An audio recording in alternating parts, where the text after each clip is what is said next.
사사기 20장입니다. 사사기 20장 29절 48절인데 오늘은 주께서 베냐민을 치심에 이제 이튿날까지 이스라엘이 베냐민한테 두 번의 패배를 당한 것까지 이제 하고 제가 잠깐 한골 다녀왔습니다. 오늘은 그 다음 진도 그 다음입니다. 사흘째 날입니다. 주께서 베냐민을 치심에인데 사사기 20장 29절 48절입니다. 35절 말씀 같이 읽겠습니다. 주께서 이스라엘 앞에서 베냐민을 치심에 그날에 이스라엘 자손이 베냐민 족속 중에서 25,100명을 멸하였는데 이들은 다 칼을 빼는 자들이더라. 25,100명을 멸하였다. 그날에 셋째 날입니다. 잠깐 기도하겠습니다. 주 하나님 감사합니다. 주님께서 은혜와 복을 주셔서 오늘도 주의 말씀을 은혜 풍성하게 또 영감 있고 또 권능 있게 모든 성도들이 깨닫는 마음으로 이 주의 말씀을 받도록 도우시길 간구합니다. 주 하나님께서 어느 때도 은혜로고 복된 혀이 되도록 도우셔서 참 주를 찬양한 것과 주의 말씀을 듣는 기쁨이 차고 넘치게 해주시길 간구합니다. 오늘 온전을 주님으로 인해 기쁨을 누리게 해주십시오. 주의 성기도합니다. 아멘. 이스라엘의 연합지파는 기브아를 심판하려고 했지만 베냐민 한 개 지파를 감당하지 못한 채 이틀 동안 두 번의 패배, 연전연패를 경험했습니다. 이들은 이 수적으로는 압도적인 전력을 갖추었지만 이 베냐민 한 지파를 이기지 못하고 패배를 거듭했습니다. 그들은 함께 모여 한 마음으로 전쟁을 결정한 후에 하나님께 조언을 구하고 나간 전쟁이지만 그것이 주께 조언을 구했다는 것이 승리를 보증해 준 것은 아닙니다. 때로 우리는 자신의 결정을 주님 앞에 들고 나가서 주님의 조언과 주님의 뜻을 구하고 확신하고 나가지만 승리는 고사하고 형편없이 깨어지는 경우가 있습니다. 이스라엘 역시 그러했습니다. 그들은 베냐민의 죄와 불법을 자기들 힘으로 스스로 심판하고자 했습니다. 이스라엘 내에 만연해 있는 악을 제거하려는 것은 잘못이 아닙니다. 그들은 형제를 판단하는 자요 정죄하는 자요 심판하는 자가 되어서 기브아를 멸하고 베냐민을 응징하려 했습니다. 베냐민은 자기들을 심판하려는 형제를 향해서 칼을 빼어들었고 지파의 운명을 건 이 전면전이 벌어졌습니다. 이스라엘 지파와는 패배하면 패배로 그치지만 베냐민 지파는 패배가 그냥 패배가 아닙니다. 멸족이죠. 약자의 입장에서 전쟁의 약자의 입장은 말이죠. 지면 지는 게 아니에요. 그건 그냥 완전히 끝장나는 거죠. 이스라엘에게 기브아는 반드시 멸해야 할 불법의 도시였지만 베냐민에게 기브아는 목숨을 걸고 지켜야 하는 도시였습니다. 이게 참 절묘합니다. 둘 다 의견이 같으면 좋은데 이스라엘 입장에서는 기브아가 반드시 멸해야 될 도시고 베냐민 입장에서는 그것이 범죄의 도시든 불법의 도시든 상관없이 뭐죠? 지켜야 할 도시다 말이죠. 죄와 불법의 도시인 기브아에 대한 극명한 입장 차이는 결국 이스라엘 역사상 최대의 내전으로 번졌습니다. 베냐민은 기브아에 대해서 회개하거나 심판하려는 생각이나 의지가 전혀 없었습니다. 이스라엘은 기브아를 심판할 분명한 의지가 있었지만 그들을 멸할 수 있는 능력이 없었습니다. 이는 우리에게 영적 교훈, 매우 중요한 배움을 줍니다. 우리 형제의 잘못이나 범죄를 지적할 수 있지만 그것을 제거하기 위해 싸워도 우리 힘으로 그것을 해결할 수 없다는 겁니다. 우리가 다 끌어모여도 말이죠. 100명의 성도가 한 명의 성도의 죄를 해결하지 못합니다. 우리가 다 뭉쳐도 그 한 명을 해결하지 못하고 그 지적받는 한 명은 회개하거나 고치는 것이 아니라 자기를 지적한 자들에서 뭐 한다고요? 일전을 불사하고 싸우는데 싸우면 이겨요. 그 사람이 싸우면 이긴단 말이죠. 참 놀라운 일입니다. 베냐민은 자신들 속에 있는 죄와 불법을 제거하려 하지 않았듯이 사람들은 남이 내 안에 있는 죄를 지적할 때 그것을 제거하기 위해서, 그것을 수용해서 제거하기 위해서 노력하지 않습니다. 그리고 오히려 도리어 그 지적하는 형제와 싸우게 됩니다. 사람들은 남이 내 안에 죄를 지적할 때 수용하지 않고 도리어 그들을 대적해서 싸우는데 싸우면 잘 안 집니다. 일전을 불사하면 그 어느 교회도 마찬가지. 남의 교회가 우리 교회 지적하면 그 이단들이 깨집니까? 우리 일전을 불사하지. 다 마찬가지입니다. 다 마찬가지예요. 여러분이 교회 안에서 형제들의 죄와 불법을 제거하기 위해서 합심해서 싸워도 그 한 명을 이기지 못할 때가 허다할 겁니다. 집안에서도 마찬가지입니다. 그거는 남 이야기 아니라 우리 자신도 마찬가지예요. 우리는 우리 속에 있는 작은 지체 하나를 죽이지 못한 일이 허다합니다. 여러분 자신의 작은 혀를 제어할 수 있습니까? 여러분 자신을 실족하게 한 눈이나 손이나 발을 아니면 팔을 없애버릴 수 있습니까? 몸의 모든 지체들이 다 연합해도 한 개의 작은 손가락도 없앨 수 없을 겁니다. 골로 3장 5절에 골로새서 3장 5절에 그러므로 땅에 있는 너희 지체들을 죽이라. 그것들은 음행과 부정과 무절자 내정과 악한 욕정과 탐욕이 삼존 우상숭배니라. 땅에 있는 너희 지체들을 죽이라 하면 우리가 아멘 하고 죽이냐 이 말입니다. 이 말씀대로 우리는 죽여야 되는데 잘 안 되죠. 육신의 싸움은 헛됩니다. 성령으로서 몸의 행실을 죽여야 됩니다.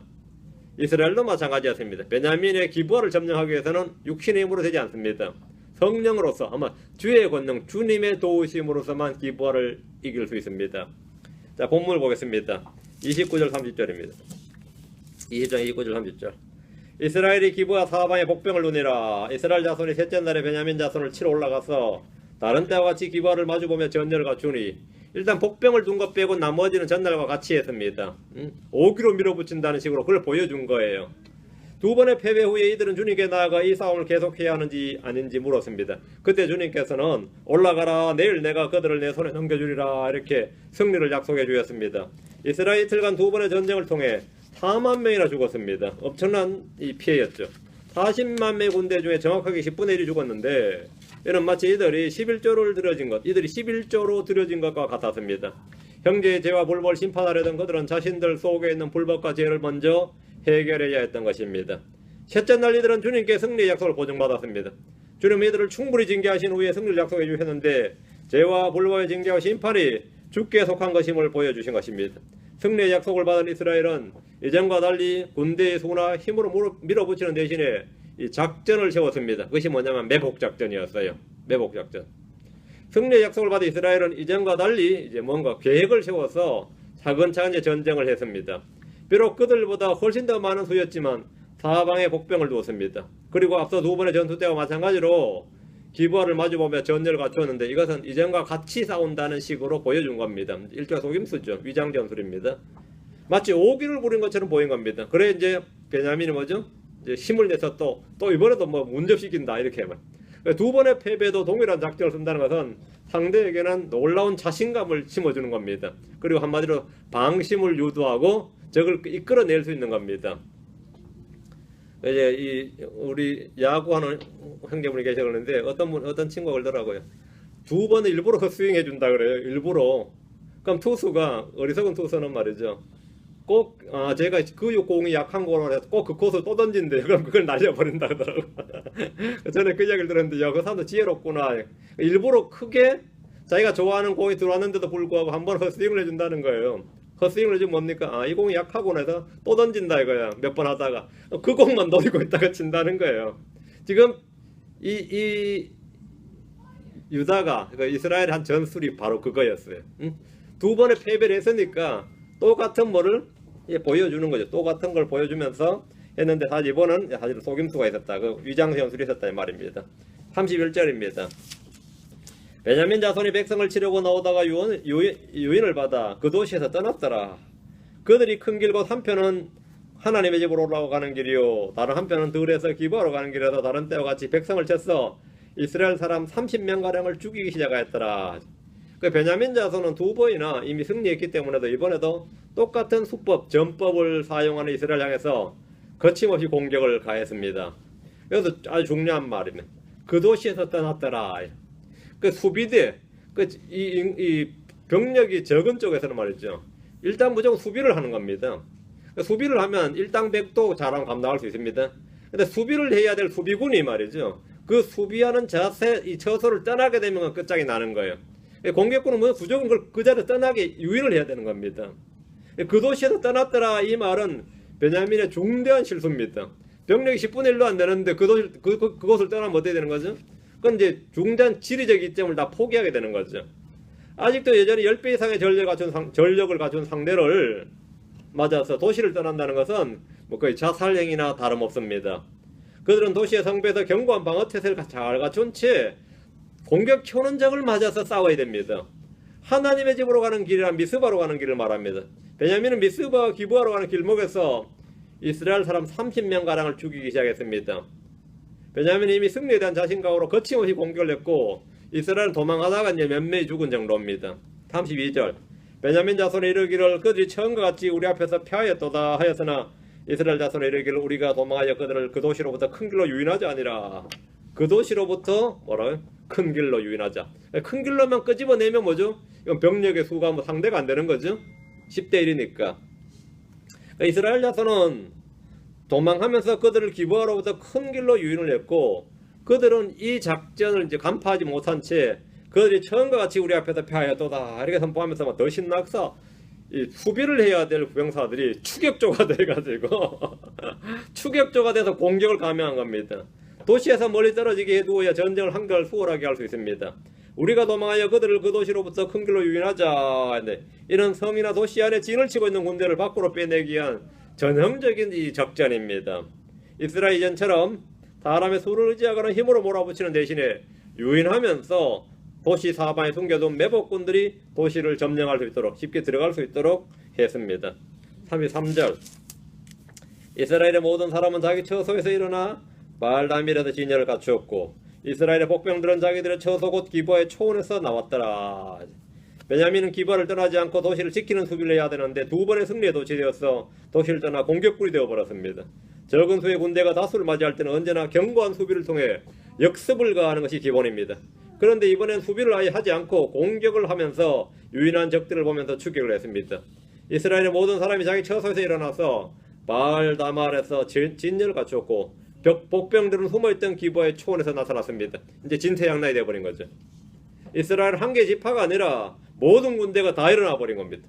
압도적인 전력으로 싸웠는데 이 장면은 전쟁의 교본과 같은 것이었습니다. 34절 온 이스라엘에서 택한 사람 10,000명이 기브아를 치려고 나왔고 싸움이 심히 맹렬하였으나 그들은 자기들에게 화가 가까이 이른 줄 알지 못하였더라. 이스라엘에서도 전부 다 무지렁이들만 있는 게 아니단 말이죠. 이 10,000명 정도 특공대, 별동대를 뽑아가지고 말이죠. 베냐민 군대와 싸웠는데 정예군들 중에서 특별히 뽑힌 이들은 베냐민의 용사들과 맹렬히 싸웠고 비등비등하게 싸워낼 수 있었습니다. 조금도 밀리지 않았다 이 말입니다. 베냐민의 용사들은 싸우면서 자기들에게 화가 가까이 이른 줄 알지 못했습니다. 대부분의 사람들이 뭔가 일을 저지를 때는 이렇습니다. 열심히 뭔가를 할 때 화가, 재앙이 가까이 만 줄을 깨닫는 이가 없습니다. 뭔가를 집중해서 할 때 사람들은 자기 재앙의 때를 알지 못합니다. 죄인들은 갑작스런 멸망과 화가 가까이 이른 줄 알지 못합니다. 두 구절 봅니다. 전도서 9장 12절, 이사야 47장 11절, 전도서 9장 2절, 12절, 전도서 9장 12절. 사람도 자기 때를 알지 못하나니 물고기들이 재난의 그물에 걸리고 새들이 올무에 걸린 같이 사람들의 아들들도 재난의 때에 그것이 그들에게 갑자기 닥치면 올무에 걸리느니라. 베냐민은 이미 이번에도 승리할 줄 알고 있었고 자기들에게 화가 가까이 이런 줄을 알지 못했습니다. 오늘날 세상 역시와 같은 모습입니다. 크리스천들 역시 주의 오심이나 심판이나 회개보고에 대해서 전혀 준비가 되어 있지 않습니다. 재난의 때에 그것이 그들의 갑자기 닥치면 올무에 걸리느니라. 우리는 지금 마지막 때에 살고 있습니다. 이사야 47장 11절, 이사야 47장 11절. 그러므로 재앙이 너를 덮치되 내가 그것이 어디에서 일어나는지 알지 못하리라. 해악이 내게 닥치되 내가 너희 것을 물리치지 못하리라. 황폐함이 내게 갑자기 임하되 내가 그것을 알지 못하리라. 구약의 이스라엘과 유다는 자신들이 멸망할 때 전혀 알지 못했고 재앙이 닥칠 때 그것들을 물리치지 못했습니다. 주님은 대언자들을 통해 말씀을 보내시고 또 보내셨지만 그들은 들으려 하지 않았기 때문에 알 수가 없었습니다. 성경을 믿지 않는 사람들은 시대의 표적이나 징조를 알 수가 없습니다. 오늘날 잠자는 교회나 잠든 성도들의 모습도 이와 같습니다. 알지 못하느니라.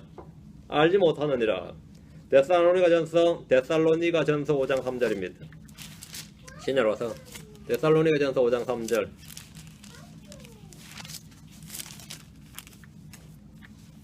그들이 평안하다 안전하다 하고 말할 그때에 아이벤 여자에게 해산의 고통이 많은 것 같이 갑작스러운 파멸이 그들에게 만하니 그들이 피하지 못하리라. 주의 오심은 갑작스럽습니다. 대관란은 갑작스럽게 맙니다. 고통과 파멸 역시 그러합니다. 우리가 깨어있어야 되는 이유입니다. 우린 역사상 어느 때보다 주님 오심이 가까운 그런 때에 살고 있습니다. 나의 육신의 생명 역시 언제 끝날지 모릅니다. 갑작스럽게 사망이 임합니다. 모든 게 다 그렇습니다. 갑작스럽게. 그래서 항상 준비되어 있어야 됩니다. 여러분 언제나 준비되어 있어야 됩니다. 너무 삶이 바빠서 준비되지 못하는 거예요. 너무 삶이 바빠서 너무 일이 잘 돼서 뭐라고요? 재앙이 많은 줄을 깨닫지 못한다. 베냐민 지파님 열심히 싸우면서 재앙이 가까이 닥친지를 알지 못했습니다. 열심히 싸우고 있으니까. 우리의 삶이 이와 같은 때가 많습니다. 열심히 일하다 죽어보니까 지옥이더라 뭐 이런 거죠. 응? 열심히 일하다 정말 열심히 살았는데 열심히 인생에서 후회 없이 한 인생을 살았는데 말이죠. 어느 날 갑자기 뭐 이런저런 게 오죠. 치매가 올 수도 있고 파킨슨 병이 올 수도 있고 암이 올 수도 있고 근데 갑작스러운 파멸이 많단 말이죠. 뭐 우리가 암이 아니면 무슨 우리가 불치병이 그냥 임하는 거지 뭐 어떻게 알고 임합니까? 응? 그러다 보면 어느다 보면 수명이 얼마 안 남았습니다 할 수가 있죠. 수명이 얼마 안 남았습니다 할 수 있어요.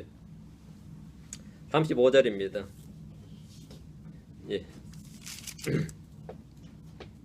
주께서 이스라엘 앞에서 베냐민을 치심해 그날에 이스라엘 자손이 베냐민 족속 중에서 25,100명을 멸하였는데 이들은 다 칼을 빼는 자들이다. 25,100명에다가 몇 줄? 25,000명이 아니고 25,100명입니다. 25,100명을 멸하였는데 그날에 그죠?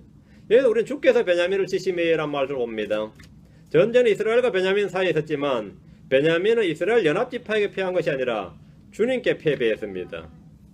이게 아주 독특한 말입니다. 주께서 베냐민을 치심해 이스라엘을 베냐민을 친 게 아니라 주께서 베냐민을 치셨다는 겁니다. 이래서 베냐민은 이길 수가 없는 거예요. 응? 이 아랍 연합군이 말이죠. 6.1 전쟁 때 여러분 그 6.1 전쟁 유명한 전쟁 있죠.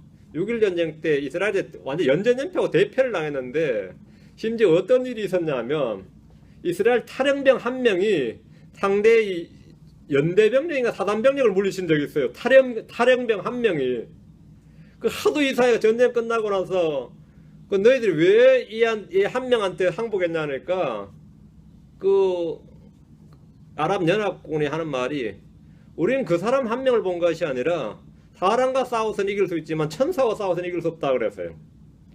그 탈영병 한 명을 본 게 아니라 뭘 본 거예요. 그 전쟁 끝나고 나서 취조를 하는데 이스라엘에서 이제 정보부에서 취조를 하는데 우리는 사람과 싸우는 건 두렵지 않은데 천사와 싸워서 이길 수 없다 해가지고 그 탈영병 한 명보다 항복한 유명한 사건이 있습니다. 근데 그런 일이 그 6.1 전쟁 때 굉장히 많았습니다.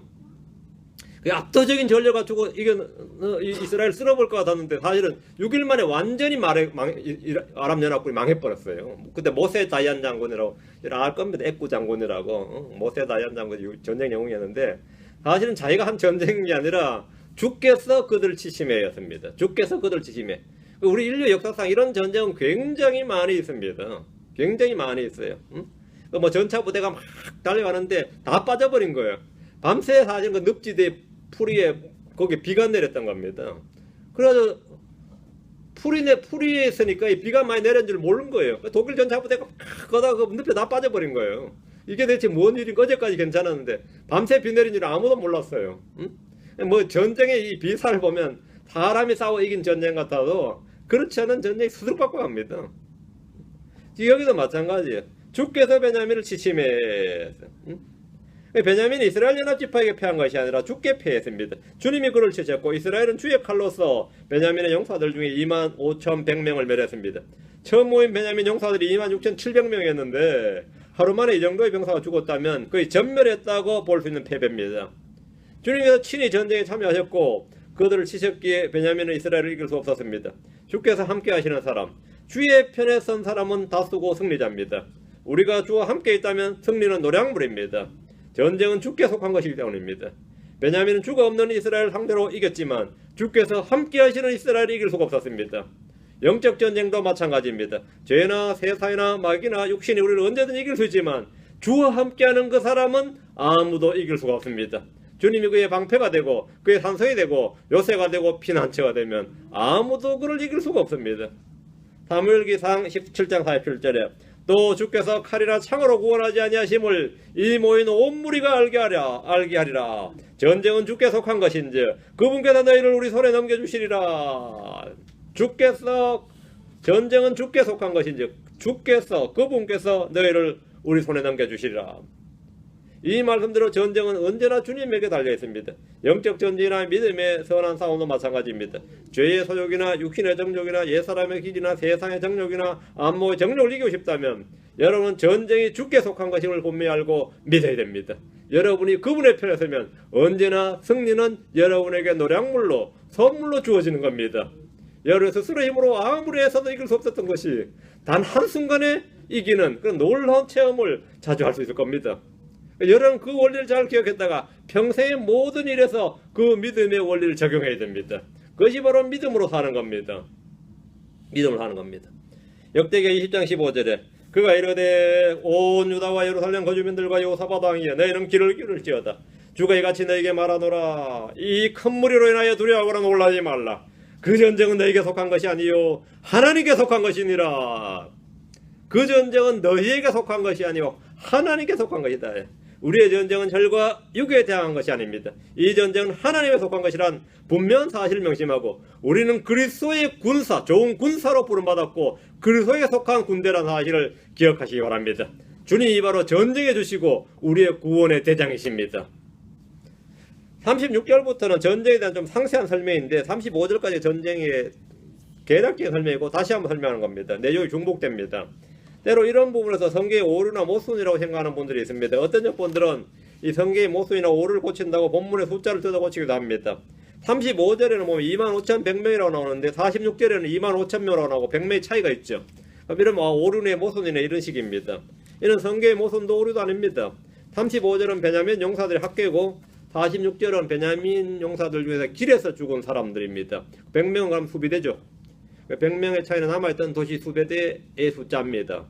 이런 것은 모순이나 오류 명단에 넣을 수도 없는 아주 기본적인 것인데 70인역이나 라틴 볼게이트 같은 성경을 보면 이 둘을 맞춘다고 둘 중 한 것을 뜯어 고쳐버립니다. 하나님이 오류를 고쳐주는 사람들의 완전함이 있어요. 성경보다 똑똑한 학자들이 굉장히 많이 있습니다. 자, 계속 본문을 보겠습니다.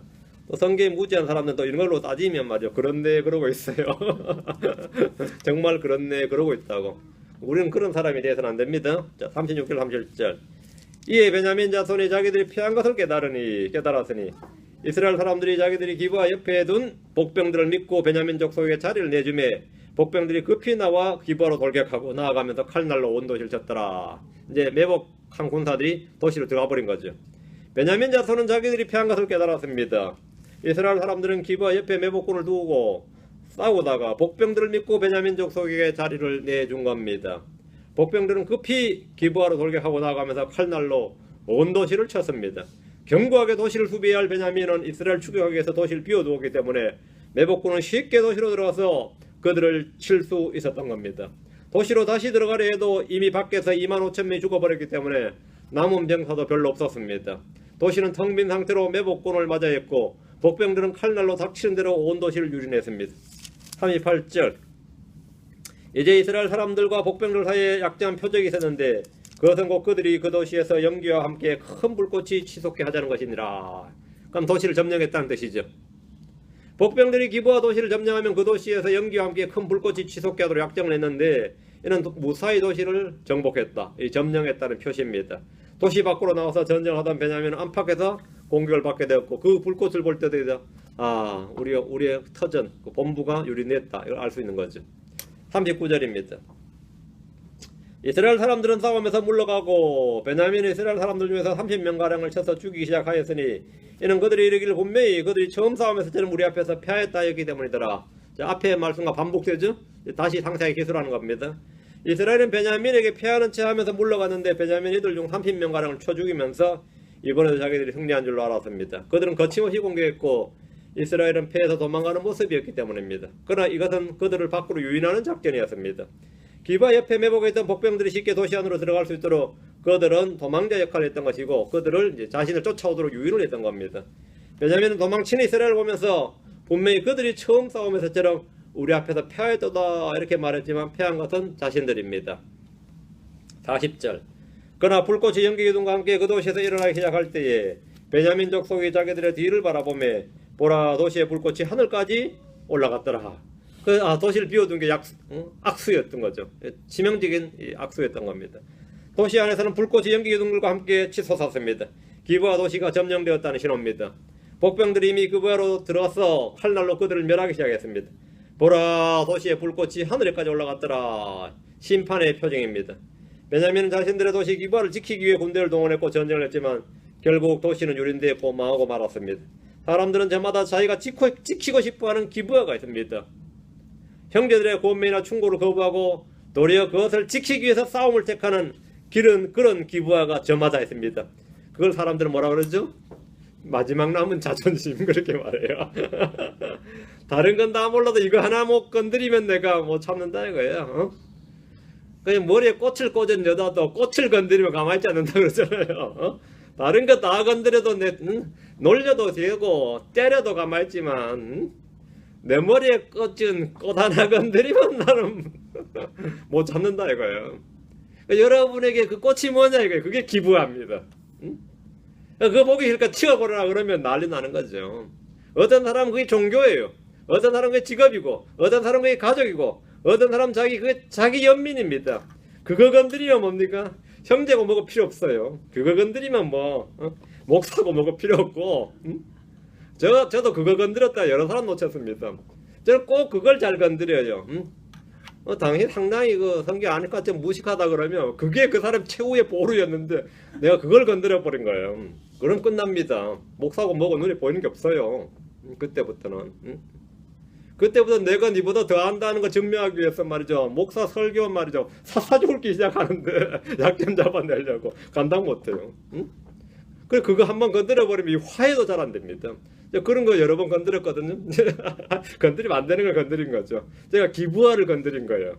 한마디로 말하면 꽃 꽂은 여자 꽃을 건드렸다가 이거 있다는 사람 꽤 됩니다. 꽃 건드렸다가 다시는 안 건드려야지 싶어도 자꾸 건드리게 되지. 근데 그거 안 건드리고 그거 해결 안 하면 그 사람은 끝장에 아무것도 해결 안 됩니다. 근데 문제는 그걸 건드리는 게 문제가 돼요. 그거 건드리면 꽃을 건드리지 말란데 이거 참. 여기도 안 보이는 사람들 있죠? 다른 거 없으면 꽃을 건드린 거예요.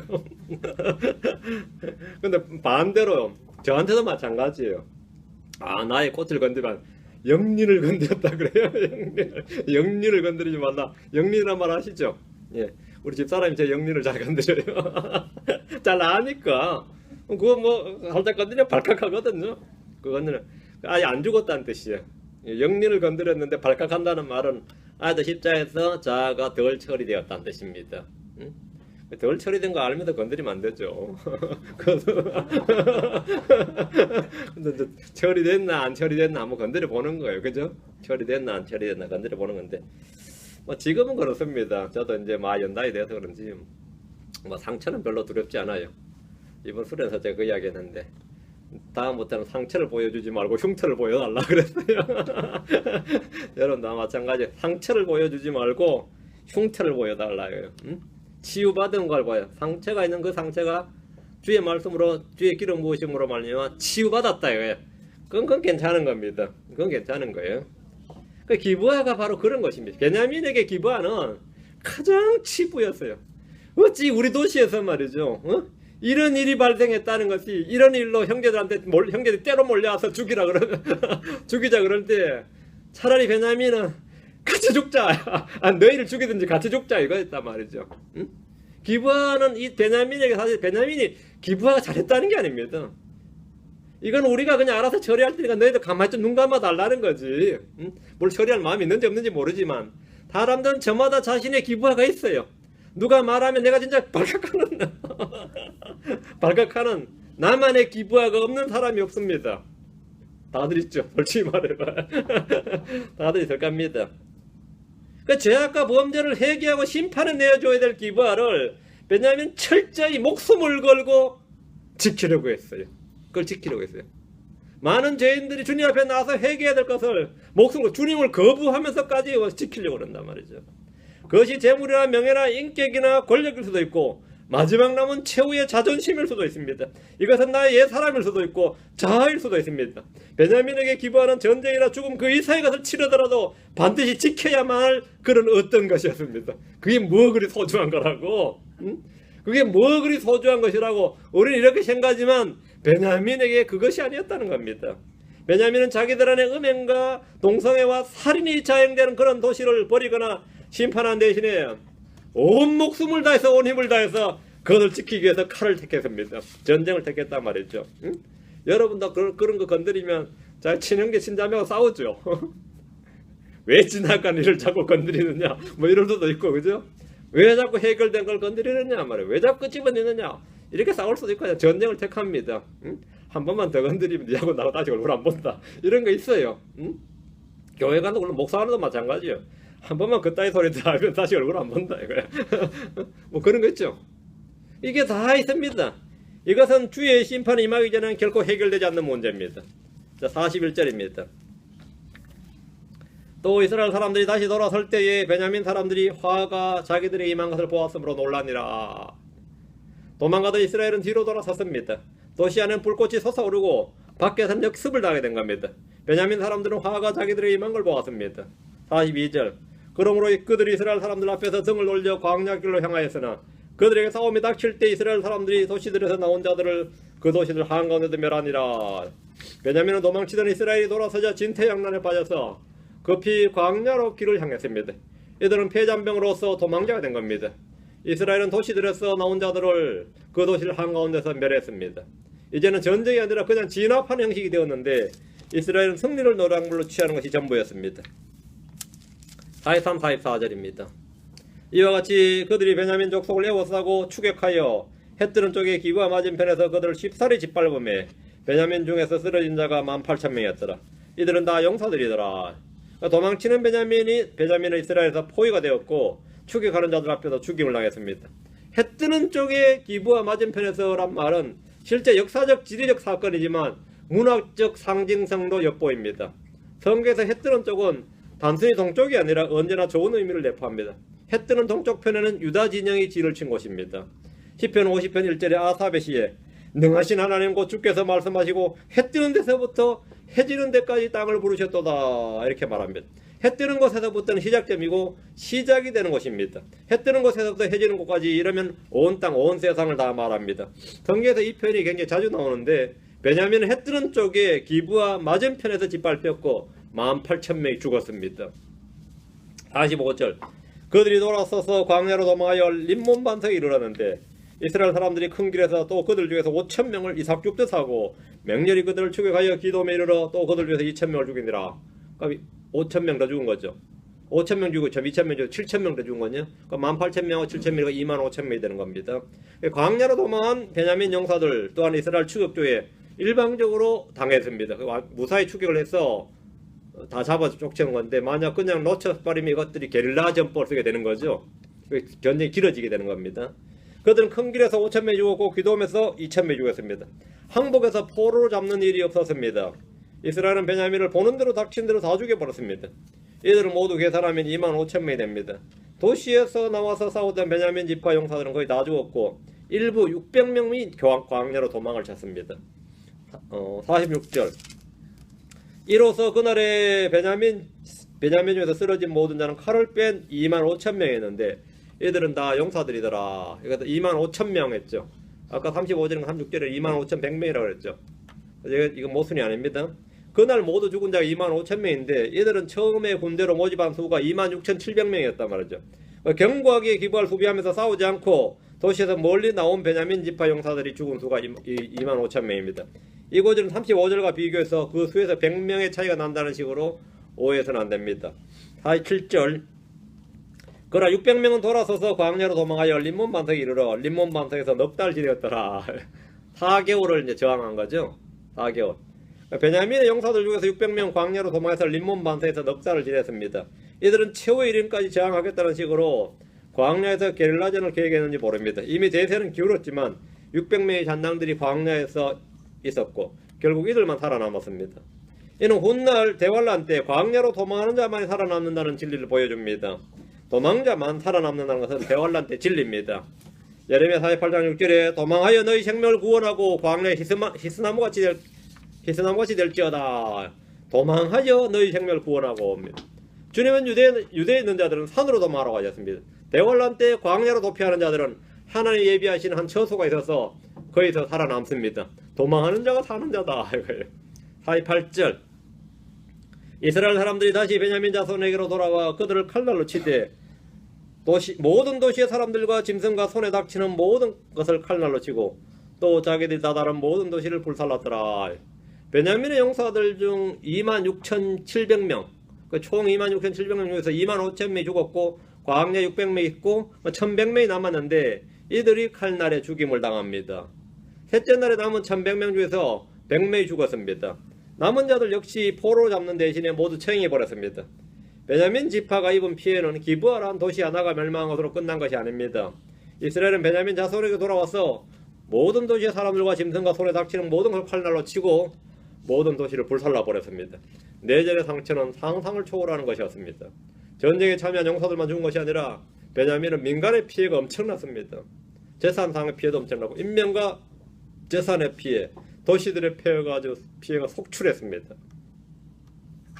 이렇게 해서 기브아의 죄악과 불법으로 인한 심판이 종료되었는데 이 심판은 결국 주님께서 하신 것입니다. 주께서 이제 천이 다 처리해 버리신 거다 이 말입니다. 자, 오늘은 여기까지 20장까지 하고 21장만 하면 이제 이 사사기가 끝이 납니다. 여러분 이제 사사기 생각보다 좀 길었는데 사사기를 이제 마칠 수 있게 다음 주나 다음 주쯤에 마치게 될 것 같습니다. 예. 이 보통 말이죠. 이 교회에서 목사들이 여행 한번 다녀오면 뭐 여행 딱 다녀온 이야기 한 30분 해버리고 말이죠. 간증한답시고 뭐 해버리고 그런데 제가 이제 늦게 보니까 이 설교 시간에 이 잡설을 하는 것만큼 죄가 없어요, 그것도. 그래서 간증 안에 나온 이야기는 이 교제 시간에 하기로 하고, 예. 오늘 언제나 주의 말씀을 강단에서 주의 말씀이 선포되고 여러분 이 말씀을 통해서 은혜와 생명을 누리길 바랍니다. 주께서 여러분의 많은 은혜를 주셔서 이 마지막 때에 더욱더 풍성한 은혜 또 주님의 권능이 여러분 속에 임하길 바랍니다. 기도하겠습니다. 기대하시고 그러고 주 하나님 감사합니다. 함께 하시고 도우시고 공유를 베풀어 주셔서 저희 마음속에 늘 주의 영을 충만케 하시고 주의 말씀을 쏟아부어 주셔서 참으로 이 정오에 내리쬐는 해와 같이 또 내리는 비와 같이 저희 속에 주의 말씀을 주시옵소서. 그래서 저희가 연한 풀과 같고 막 이런 또 초목과 같사오니 저희가 주께서 주시는 이 은혜로 살아나게 하시고 열매 맺게 해주시옵시고 참 늘 푸르름 있게 해주시길 원합니다. 주께는 청춘의 이슬이 있다고 하신 대로 저희가 이 주님이 주시는 이 이슬 비를 잘 받게 하여 주시옵소서. 감사드리며 주의 성기도합니다. 아멘. 예, 마치겠습니다.